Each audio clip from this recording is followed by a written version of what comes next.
Bismillahirrahmanirrahim. Ada tempat-tempat yang kemudian menjadi tempat yang sangat disukai oleh iblis dan disukai oleh setan. Tempat yang sangat disukai oleh setan itu adalah tempat kamar mandi, kamar yang tidak pernah tersentuh dengan dan tidak pernah terjamah dengan kita ketika jarang masuk ke kamar itu, tidak dibacakan Al-Quran di dalam kamar itu dan ruangan itu, cahaya matahari tidak masuk, kemudian dia udaranya itu sengap ya, yang tidak mendapatkan cahaya matahari. Itu merupakan tempat-tempat yang disenangi oleh iblis ya. Dan iblis itu menempati tempat kita dan menempati tempat kamar kita, bahkan tempat tidur kita pun. Sebelum kita tidur, maka sesungguhnya yang memanfaatkan tempat tidur kita siapa? Setan. Makanya sampai perintahnya ketika kita sebelum tidur untuk memukul-mukulkan kasur kita sembari kemudian kita berdoa, sembari kita pukul-pukulkan, karena memang setan itu memang di sekitar kita. Jadi sebelum nanti kita membahas ketika orang mau mati setan itu datang, sebelum mati itu setan itu sudah dihadir di sekitar kita. Rumah kita itu tempatnya setan. Makanya kalau sudah ada rumah kayak gitu, ada kamar mandinya, masih ditambah tempat-tempat yang disenangi setan itu mana? Patung-patung yang kita bawa ke dalam rumah itu magnet dia. Magnet untuk menjadikan setan itu untuk tinggal di tempat itu. Gambar-gambar makhluk hidup merupakan tempat-tempat yang disenangi oleh setan. Kemudian rumah-rumah yang bau, maka itu juga rumah yang disenangi oleh setan. Rumah-rumah yang kemudian di situ ada anak yang durhaka sama orang tuanya. Rumah-rumah yang apabila malam ketika memasuki rumah itu tidak membaca bismillah, sama. Semua tempat-tempat itu dimanfaatkan oleh setan. Karena sesungguhnya setan itu bermalam bersama kita ketika kita jauh dari Allah dan jauh dari kita ketika kita mengingat Allah. Makanya kamar mandi kita itu penuh dengan iblis. Ini kisah ini dulu ketika di pondok ibu.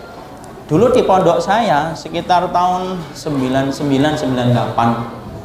Saya itu sebelum hari ini fenomena ruqyah di mana-mana, pondok saya itu sudah sering meruqyah.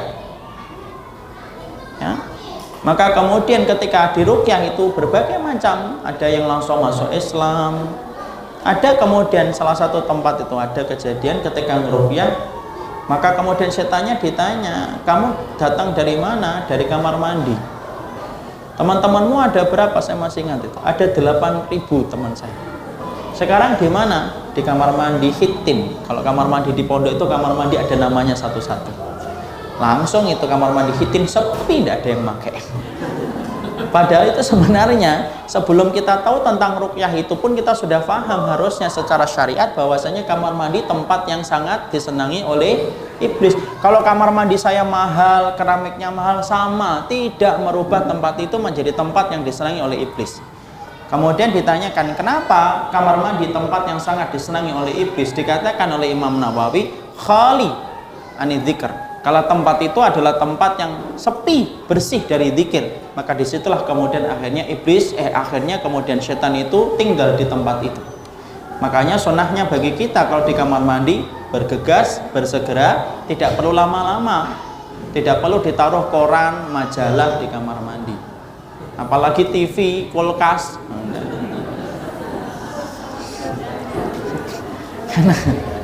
Karena saya melihat itu banyak orang kaya yang mungkin kelebihan duit itu sampai kadang-kadang saya masuk kamar mandi itu bingung, ini kamar mandi atau kamar tidur gitu.